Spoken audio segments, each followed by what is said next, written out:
Maria Corina Machado, swedie selata ashtia nobele useroka mukhalefeta Venezuelae, di gotareke deli Osloe got, mirov kala gefa dagirkirina leşkeriya Venezuelae dikin. Persivamin eve ku Venezuela jişve hatiye dagirkirin. Me ajanên Rûsî û Îranî û komên terorîstên mîna Hizbullah û Hamasê hene, ku bi azadî û bi hevrêzî bi rejîmê re dixebitin.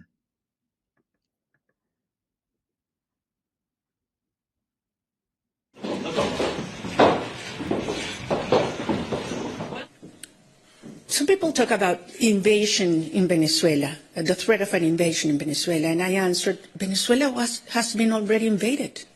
We have the Russian agents, we have the Iranian agents, we have terrorist groups such as Hizbullah, Hamas, operating freely in accordance with the regime.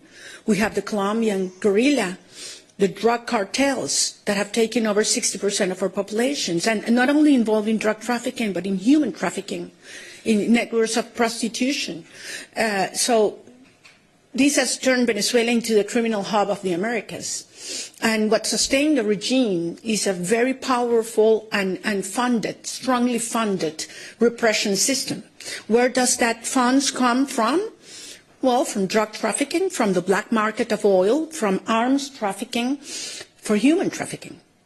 We need to cut those flows.